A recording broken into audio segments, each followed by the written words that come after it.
KBR news కి స్వాగతం. శ్రీకాకుళం జిల్లా రావివలస ప్రజలతో పవన్ కళ్యాణ్ ముఖాముఖి. ఏపీ లిక్కర్ కేసుపై షర్మిల షాకింగ్ కామెంట్స్.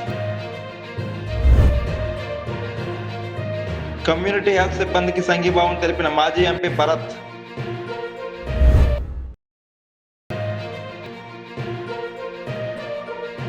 వచ్చే ఏడాది నుంచి ప్రభుత్వ స్కూళ్ల ఉత్తమ విద్యార్థులతో యాడ్స్. పర్యావరణం అనగానే భూమి అనగానే మనం ఏమనుకుంటామంటే మన ఒక్కరికి సంబంధించిన చాలా సంవత్సరాల క్రితం అంటే ఒక 21 years బ్యాక్ నేను ఇష్మాయిల్ అని ఒక డానియల్ క్విన్ రాసిన ఒక పుస్తకం చదివాను. ఆ పుస్తకంలో ఏముంటుందంటే ప్రపంచాన్ని రక్షించడానికి ఒక శిష్యుడు కావాలి. I need a disciple who will save the world.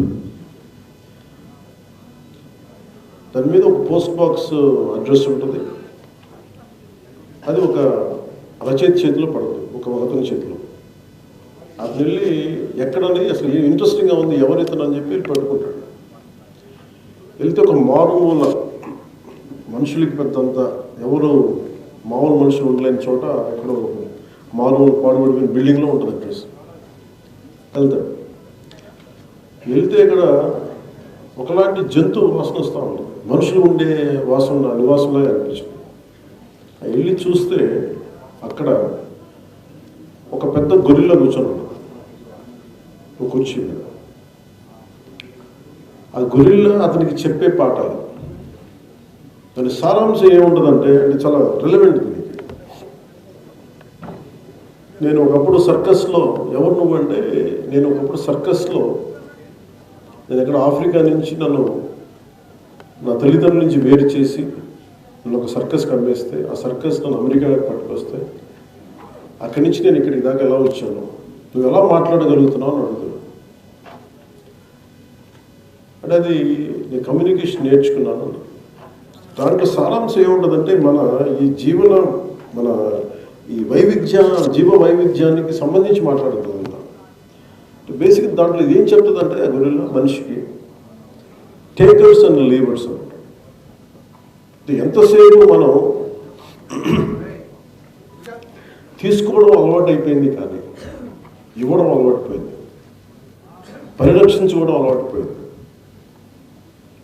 ఇది నేను చాలా సంవత్సరాల నుంచి దశాబ్దాల నుంచి నేనేమనుకున్నా అంటే బిఫోర్ ఈ రాజకీయాలు రాకముందు కానీ లేదంటే సినిమాలు చేయకముందు నేను ఎప్పుడు ప్రతి మనిషి తనదైన స్థాయిలో నువ్వు ఎక్కడుంటే అక్కడ మన సత్తా ఒక చిన్నపాటి మొక్క నాటితే అదే మన సత్తా అనుకుంటే దాని నుంచే పుట్టేస్తాం. ఎంత అంటే నేను ఉదాహరణకి నాకు ఒక చాలా సంవత్సరాల క్రితం ఒక 8 ఎకరాల పొలం బాగా ఎండిపోయిన పొలం, పక్షులు పెద్ద వచ్చేయడం దున్నేస్తున్నారు. అంతకుముందు నేనేం చేశాను, దున్నటం ఆఫ్ చేశాను. నేను అందరిలాగా డబ్బులు సంపాదించాలి కాదు, కానీ ఈ జీవ వైవిధ్యం పెరగాలంటే ఏం చేయాలని అనేక పుస్తకాలు చదవటం వల్ల నువ్వు ఏదైనా చెయ్యాలి సహాయం అంటే నువ్వు ప్రకృతితోటి చెడగొట్టకుండా ఉంటే చాలు. Nature is so powerful, it can redefine it self. దానికి మనం ఏం చేయక్కర్లేదు, మనం చెడగొట్టకుండా ఉంటే చాలు. ఈ ఇష్మాయిల్ అనే పుస్తకంలో వాడు ఏం చెప్తాడంటే మీరు ఎంతసేపు ఆ గొరిల్లా ఏం చెప్తుంటే మీరు తీసుకోవడం అలవాటు అయిపోయింది, మీకు తిరిగి ఇవ్వడం అలవాట్లేదు. మీకు వనజీవి రామయ్య గారు ఉన్నారు, మీరు ఊహించండి, ఆయన ఇవ్వడం తెలుసు ఆయనకి. మనం చెట్లు కొట్టేస్తాం, ఒక కలుపు కావాలంటే చెట్లు కొట్టేస్తాం, ఫర్నిచర్ కావాలంటే కలుపు కొట్టేస్తాం, లేదంటే ఒక డెకరేషన్ చేయాలంటే ఇలా అందంగా మొక్కలు పెట్టి మనం పూలు పెట్టేసుకుంటాం. కానీ తిరిగి దీన్ని రీక్రియేట్ చేయడం, తిరిగి దీన్ని మనకి స్థాపించడానికి దాన్ని జాగ్రత్త పెట్టుకోవడం మనకు తెలియదు. మనకి అంటే ఏంటి సైకాలజీ ఏంటంటే మోడర్న్ డే సైకాలజీ వసుదైక కుటుంబకం అనేది మన సంస్కృతి. మన పండుగలు కానీ మన సంస్కృతి కానీ ఎప్పుడు కూడా ప్రకృతితో మమేకమై ఉంటాయి. అంటే ప్రకృతిని పరిరక్షించుకుంటేనే మనం ఉంటాం, ప్రకృతిలోని జీవన వైవిధ్యాన్ని పరిరక్షించుకుంటే మనం బతుకుంటాం, అది మన మనుగడికి మంచిది అనేది మనకి ఎప్పుడు చెప్తుంటుంది. కానీ contemporary civilisation, modern day civilisation ఇవన్నీ మర్చిపోయారు. ఉదాహరణకి వినాయక చవితి తీసుకుంటే దాదాపు 53-54 రకాల అడవి మొక్కల్ని ఔషధ మొక్కల్ని మనం పెట్టుకుంటాం. అవి పూజకి కావాలి అంటే అవి మరి పరిరక్షించుకుంటాం. ఇట్లా అన్ని ముడిపడిపోయాడు. ఇలాంటి సందర్భంలో నేను ప్రాక్టీస్ చేసింది ఎక్కువ సైంటిఫిక్గా నేనేం మాట్లాడుకోవచ్చుకున్నాను. Just basic what can we do. నా పొలంలో నేను ఏం చేశాను, ఇంటి దగ్గర దున్నడం మానేశాను. ఫస్ట్ అందరూ కుదరకపోవచ్చు, కానీ నేటివ్ స్పీషీస్ ఏవైతే సహజంగా ఆ నేలలో పెరిగే మొక్కలు, మనకి వేసిన మన ఉద్యాన పంటలతో పాటు సహజంగా ఉండే మొక్కలు చిన్న మనకి పనికి రాకపోవచ్చు, అందంగా ఉండకపోవచ్చు, కానీ జీవ వైవిధ్యానికి చాలా అవసరం. దాన్ని ఆధారం చేసుకొని కొన్ని పాములు ఉండొచ్చు, దాన్ని ఆధారం చేసుకొని క్రిమికీటకాలు ఉండొచ్చు, దాన్ని ఆధారం చేసుకొని ఎన్ని జీవరాశులు ఉండొచ్చు. అవన్నీ మనకు తెలియదు, అన్నీ మనకు కనిపించవు. జీవ వైవిధ్యాన్ని పరిరక్షించుకోవడానికి మనం చేసే చాలా every simple small act makes difference. నేను 8 ఎకరాల్లో చేసింది, నేను రక్షించుకోవడం చిన్న చిన్న కుంటలు తవ్వాను, నీళ్లు తవ్వాను, చిన్న చిన్న నీళ్ళ కుంటలు తవ్వాను. అప్పుడు దాకా లేని ఆ చుట్టుపక్కల ఉండే కుందేళ్ళకి అది ఒక ఆసరా అయింది. అది నెమళ్ళ కోసం పాపం అవి ఎక్కడ వెళ్ళిపోతారు, అందరూ ఇల్లు కట్టేస్తా ఉంటే నేను చిన్నపాటి ఫెన్సింగ్ వేసి ఒక గుబురుగా ఉన్న మొక్కలు పెడితే నెమళ్ళు వచ్చి అక్కడ ఉండి. అంటే జీవ వైవిధ్యం అంటే మనకున్న స్థాయిలో మనం ఎంత చేయగలం అనేది. అలాగే నాకున్న ఒక 1200, 1400, 1300 గజాల ఇంట్లో స్థలం తక్కువ ఉండేది. ఈ మధ్యన నేను అంటే ఎలా పెంచవచ్చు, నేనంటే పెద్ద పెద్ద పనులు, మనం శేషాచలం అడవులు ఇవన్నీ మనం అక్కడ దూరం వెళ్ళాం, కానీ మన ఇంట్లో ఉండి మనం ఏం చేయగలం, మన ఇంట్లో కూర్చొని మనం ఏం చేయగలం, మన పెరట్లో కూర్చొని మనం ఏం చేయగలం, మనం బాల్కనీలో జీవ వైవిధ్యాన్ని ఎలా సృష్టించగలం, మనం ఉండే అపార్ట్మెంట్ సముదాయంలో ఎలా జీవ వైవిధ్యాన్ని ఇలా స్టార్ట్ చేయాలి. Then we can go to latest stage or more మన బిగ్గర్ ప్లాట్ఫామ్. నేను ఒక్క మొక్క వేయలేదు, రకరకాల మొక్కలు వేసాను. ఏ మొక్కకి ఏది అంటే అట్రాక్ట్ అవుతుందో తెలియదు. అన్ని రకాల వృక్ష జాతులు వేస్తే, పొదలు వేసాను, ముళ్ళ చెట్లు వేసాను, రకరకాల ఔషధ మొక్కలు వేస్తే సడన్గా నా ఇంట్లోకి రకరకాల ఉడతలు, అలాగే అంతకుముందు ఎప్పుడు కనిపించిన జముడు కాకి అక్కడ నివాసం ఉండడం నా ఇంట్లో, నేను ఉండే చోట హైదరాబాద్లో. అంటే మనం చేసి ఎంత సింపుల్ యాక్ట్, ఒక చిన్నపాటి ఒక పని ఎంత జీవ వైవిధ్యాన్ని పెంచుద్ది అనేది అది నాకు స్పష్టంగా తెలిసి వచ్చింది. అలాంటిది ఒక ప్రభుత్వం, కేంద్ర ప్రభుత్వం ఒక యాక్ట్ పెడితే అది ఎంత బలంగా పనిచేస్తుంది. ఎన్ని చట్టాలు పెట్టినా కానీ మనం కనుక పర్సనల్గా మనం పాలు పంచుకోకపోతే అది నిష్ప్రయోజనం అయిపోతుంది. ఇందాక అందరూ చెప్తా ఉన్నారు, ముఖ్యమైన వ్యక్తులు అందరూ చెప్తా ఉంటే బయట ఎందుకు అంతసేపు గడిపాను సమయం అంటే, ఒక్కొక్కళ్ళు ఒక్కొక్క చిన్న షాప్ పెట్టడానికి దాని వెనక వాళ్ళు ఒక్కొక్కరు చదువుకున్న విజ్ఞానవంతులు ఉన్నారు, మేధావులు ఉన్నారు, అలాగే ట్రస్ట్లు ఉన్నాయి, ఇష్టం మీద పనులు చేసింది, తరాలతో చేసిన పుత్తూరు నుంచి వచ్చిన వ్యక్తులు ఉన్నారు. వాళ్ళని చూసే ఎంత కష్టపడుతున్నారు. ఒక టర్టిల్ ఆలివ్ టర్టిల్స్ అంటే వాటిని కాపాడటానికి వాళ్ళకి ఏం పని, ఎక్కడో ప్రేమ. మనం ఒక్కడే కాదు బతకాల్సింది, అందరూ బతకాలి, అన్ని జీవరాశులు బతకాలి. ఇది ఒక స్థూలంగా చెప్పాలంటే ఈరోజు ఒక దినోత్సవం జీవన వైవిధ్యాన్ని పెంచాలంటే మన వంతు మనం ఏం చేయగలం.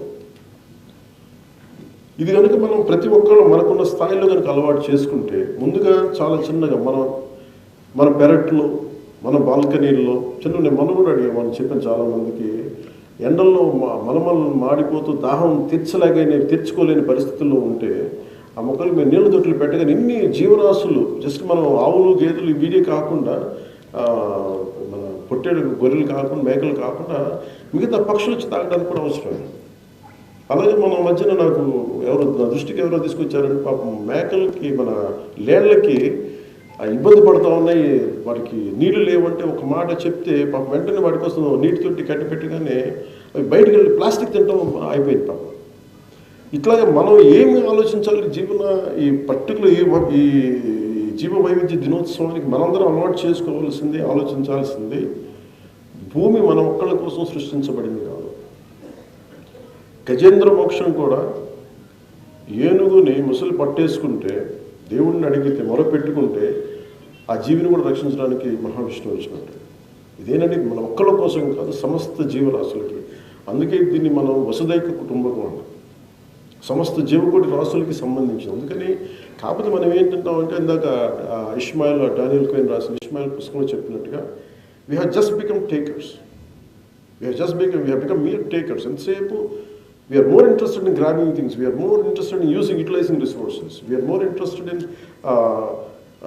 nothing but like taking. But we don't know how to give back. How do we give back? A simple seed ball. ఒక చిన్నపాటి చెట్టు నాటడం, planting a tree. Make sure if you have ఒక చిన్నపాటి 10 అడుగులు, ఒక 20 చదరపు అడుగుల స్థలం ఉంటే చిన్నపాటి మొక్కలు నాటడం. లేదంటే 4-5 తొట్లు ఉంటే ఒక పూలు పెట్టే ఇది మన తొట్లు పెడితే మేబీ చిన్నపాటి అది ఒక సీతాకోక చిలుకలకి అది ఒక చిన్న కేర్ ఆఫ్ అడ్రస్ అవుతుంది. అలాగే వనజీవి రామయ్య ఈ మధ్యన చనిపోయారు. ఆయన చూడండి, పాపం పొద్దున్నే లేచి భార్య ఆయనకి సత్యమని ఆయనకి చిన్న క్యారియర్ కట్టిస్తే వెళ్ళి ఆయన్ని మొత్తం కొన్ని లక్షల మొక్కలు నాటాడు ఆయన జీవితం మొత్తం మీద. ఆయన పొద్దులేసినప్పుడు సేవ్ నేచర్, ప్రకృతిని కాపాడుకుందామని చెప్పి ఆయన టీచర్ గారు ఆయన వైజాగ్ నుంచి వస్తారు. ఆయన పని పొద్దులేసినప్పటి నుంచి పాప ఇంట్లో ఆయన సహధర్మచారిని ఆయనకి అండగా ఉంటారు. ఆయన పని ఏం చెప్పండి, he's a proper teacher, school teacher. అది తీసుకెళ్ళి అటు చూపించండి.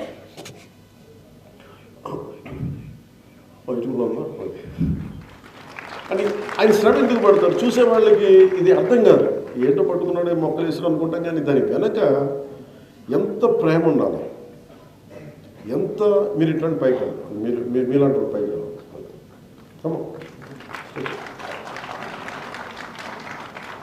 ఒక నిమిషం చూపించాను.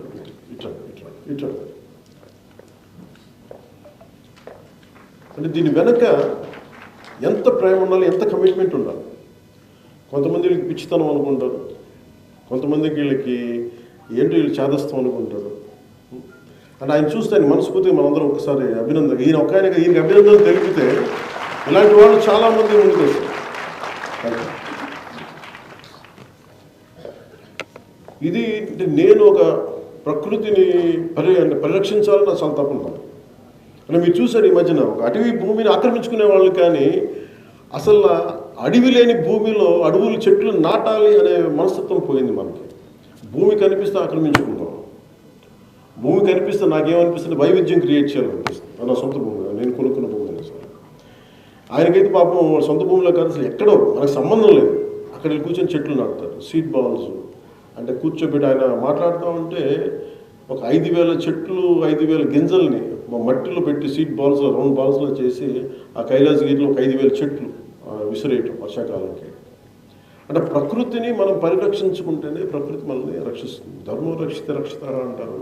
అలాగే ప్రకృతిని మనం పరిరక్షించుకుంటే అది మనం పరిరక్షిస్తుంది. దీనికి ఉదాహరణకి మడ అడవులు చాలా సహజంగా ఏర్పడ్డాయి. అంటే మొట్టమొదటిసారి ఒక సునామీ అలా కానీ ఒక తుఫాన్ కానీ వచ్చినప్పుడు ఇది ఫస్ట్ బ్యారియర్గా ఉపయోగపడుతుంది మన తీర ప్రాంతంలో. అలాంటి మడ అడవులు మనం వాడుతాం, వదిలేస్తాం, లేదంటే ధ్వంసం చేస్తాం. దానివల్ల ఏమైపోద్ది, అది దెబ్బతిని మన ఇంటిని రక్షిస్తుంది, మనం రక్షిస్తుంది. కానీ అలాంటి మడ అడవులను కూడా విధ్వంసం చేసి ప్రకృతిని విధ్వంసం చేసే అంటే ఇది ఒకళ్ళు ఇద్దరు అని కాదు, సమస్త మానవ జాతి నాతో సహా అందరం కూడా దీన్ని కరెక్ట్ చేసుకోకపోతే ఎంతసేపు మనం దీన్ని ఇలాంటి నాకు ఇలాంటి ప్లాట్ఫామ్స్ మనల్ని కదిలించేలా ఉండాలి. ఎక్కడో నాకు చిన్నప్పుడు ఎప్పుడో ఒక నీడనిచ్చే చెట్టును కొట్టేశారు స్కూల్, ఒక గానుగ చెట్టుని. అందరికి నీడనిచ్చేది చెట్టు, చాలామంది పిల్లలు ఉండేవాళ్ళు, భోజనాలు చేసేవాళ్ళు. మరి ఎందుకు ఒకరోజు కొట్టేశారు, ఇంకంతే. మళ్ళీ దాన్ని ఆధారం చేసుకునే పక్షులు పోయినాయి, దాన్ని ఆధారం చేసుకుని నీడ పోయింది మా అందరికీ. నాకు ఎందుకు చిన్నప్పుడు స్కూల్లో జరిగిన సంఘటన మొక్కలు నాటాలి అనేది నాకు చాలా ఒక పిచ్చి అయిపోయింది. అంటే ఇది ఎందుకు కేవలం మొక్కలు నాటి చేస్తే నీడే ఒకటే కదా, దాన్ని ఆధారం చేసుకుని ఎన్ని జీవరాశులు వస్తాయి. నేను చెప్పినట్టుగా మా ఇంట్లో మీరు హైదరాబాద్లో ఊహించుకుంటే కాంక్రీట్ జంగిల్ అలాంటి చోట ఒక 30-40 చెట్లు నాటగానే ఒక హిమాలయన్ క్రో అంటారు, జముడి కాక, అది వచ్చేసింది. అక్కడ గుడ్లు పెడద్దు, అది ఉంటుంది. అది కోకిల్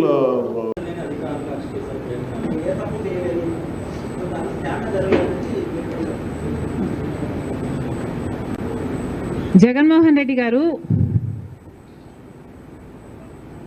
ఒకప్పుడు ముఖ్యమంత్రిగా ఉన్నవారు. అలాంటిది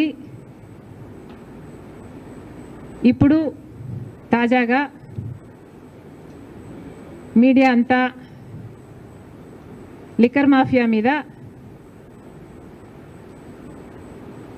daily thriller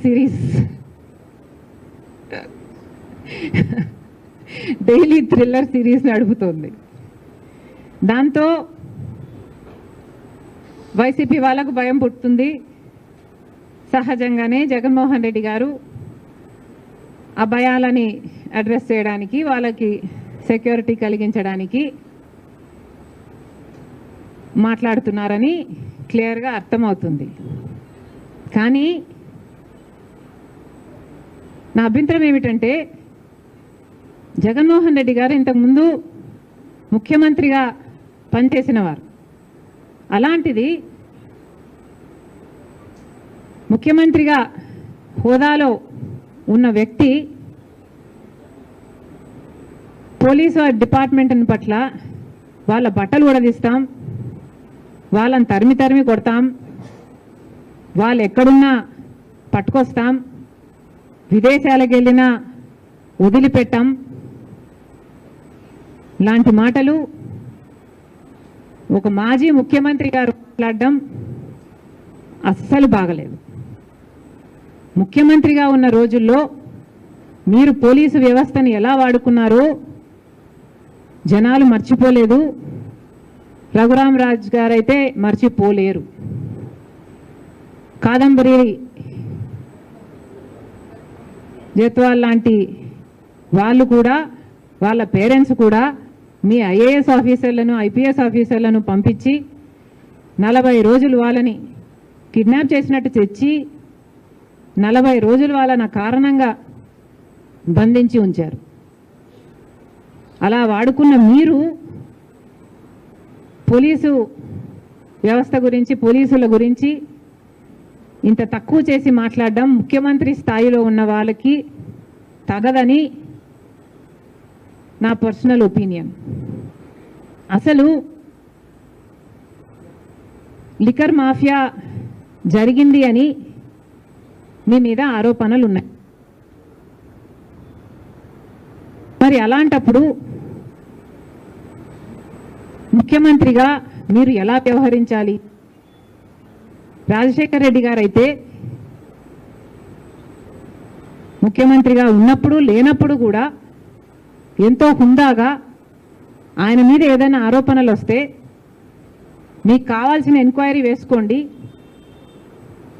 even on the floor of the house I remember నాన్నగారికి చెప్పారు, రాజశేఖర్ రెడ్డి గారు అన్నారు, మీకు కావాల్సిన ఎంక్వైరీ మీరు వేసుకోండి, సిబిఐ ఎంక్వైరీ వేసుకోండి, నా తప్పు ఉంటే నన్ను ఉరి తీయండి అని కూడా అన్నాడు రాజశేఖర్ రెడ్డి గారు.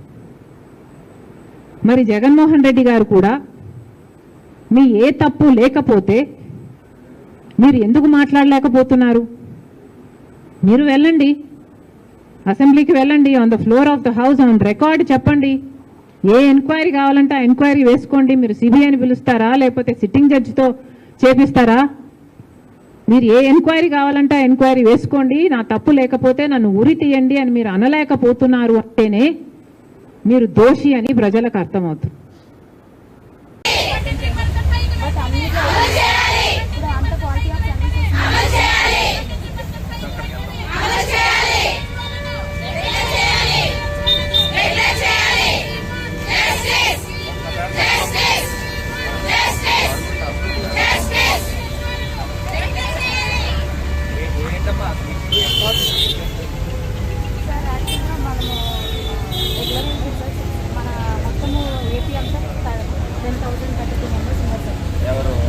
కమ్యూనిటీ హెల్త్ ఆఫీసర్గా రాష్ట్ర వ్యాప్తంగా 10,032 మంది కేసులు ఉన్నాం సార్.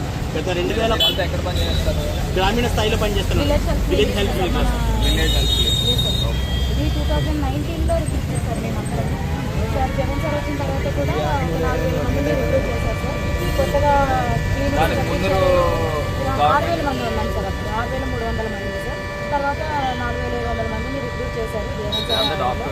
లేదు సార్, బీఎస్సీ నర్సింగ్ కంప్లీట్ అయ్యి విలేజ్ హెల్త్ క్లినిక్స్లో పనిచేస్తున్నాం. అయితే రెగ్యులరైజ్ సార్. పేమెంట్స్ రెగ్యులరైజ్ ఎన్ని ఇయర్స్ కి చేస్తారా? 6 ఇయర్స్. గవర్నమెంట్ వచ్చిన తర్వాత కూడా మేము 6 మంత్స్ మాట్లాడాము అని చేశాను. ఎంత సాలరీ? యాక్చువల్గా 25 25 బేసిక్ సార్, 15,000 పర్ఫార్మెన్స్ బేస్డ్ ఉంటుంది సార్. ఆ ఇండికేటర్స్ మ్యాట్రిక్స్ అనేది ఒకసారి ఇంప్లిమెంట్ చేసేసి మాకు కోత విధిస్తున్నారు సార్. దానిలో 15కి 15 రావట్లేదు సార్ మాకు. కొన్ని 1-2 అంటే మాకు పర్ఫార్మెన్స్ తక్కువ ఉండిపోవచ్చు, కానీ 7,000 అలా కట్ చేయడం, 4,000 కట్ చేయడం, దాని మీద మేము క్లారిటీ అడిగాం కానీ ఏ క్లారిటీ లేదు. జగన్ సార్ వచ్చిన తర్వాత కూడా కొంతమందిని ఎక్స్ట్రా ఎంప్లాయ్ చేస్తున్నారు. 4,000 మేము నిన్న వెళ్ళాం సార్ కమిషనర్ ఆఫీస్కి, పిలిస్తే వెళ్ళాం, మాట్లాడాము.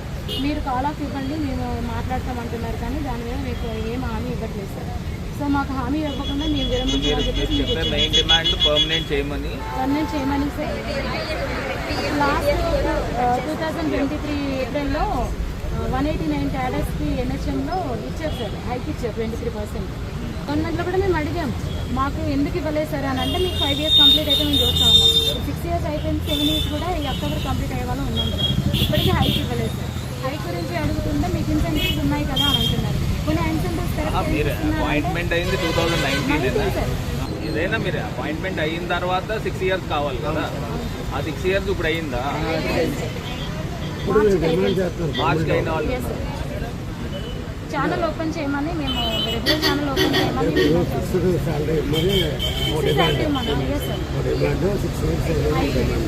40,000 ఇవ్వాల్సి ఉంది సార్ ప్రతి ఒక్క CHO కూడా. కానీ వాళ్ళు మంత్లీ 25,000 వేసి గమని ఉంటున్నారు సార్. మిగతా రావాల్సిన 15,000 ఇవ్వడం ఉంది. ఇప్పటికి 10 నెలలు బకాయిలు ఉన్నాయి సార్.